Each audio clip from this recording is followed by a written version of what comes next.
ரொம்ப மோசம்டா அப்படின்ற மாதிரி தான் வடக்குல இருக்கக்கூடிய ஒரு சில நண்பர்களை பார்த்து நான் கேட்கறேங்க. அதாவது அழகு வந்து ரொம்ப ஆபத்தானது அப்படிங்கிற ஒரு விஷயம் சொல்லுவாங்கல்ல.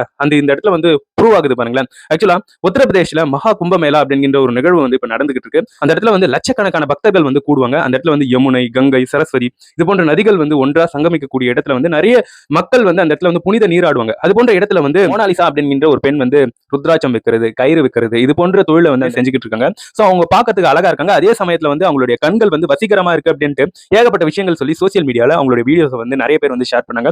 இது ஷேர் ஆன பிறகு நிறைய மக்கள் ஒரு சிலர் வந்து அந்த பெண் கிட்ட போயிட்டு போட்டோ வந்து எடுத்துக்கிறாங்க. சோ அது வந்து ஒரு கட்டத்துல வந்து என்னவா மாறுதுன்னா நிறைய பேர் வந்து போட்டோ எடுக்கிறன்ற பேர்ல அவங்க வச்சிட்டு இருக்கக்கூடிய திங்ஸ் எல்லாம் கலைச்சு விடுறாங்க. அவங்களை வந்து வியாபாரம் பண்ண விட மாட்டாங்க. விற்பனை சரியா ஆக மாட்டேன்னுட்டு அவங்க அப்பா வந்து இப்போ அவங்களுடைய சொந்த ஊரான ஹிந்தூருக்கு அனுப்பி வச்சிட்டாருங்க. சோ இது போன்ற சம்பவங்கள் நடக்கக்கூடிய இந்த நிலையில அவங்களுக்கு இப்ப பட வாய்ப்பும் கிடைச்சிருக்கிறது இந்த இடத்துல வந்து குறிப்பிடத்தக்கதுங்க. சோ இங்க வந்து நிறைய பேர் இங்கேயும் சரி அங்கேயும் சரி நிறைய ஃபேன்ஸ் வந்து இந்த ஃபேமான நபர்கள் கூட போட்டோ எடுத்து அப்படி என்னதான்டா பண்ண போறீங்க?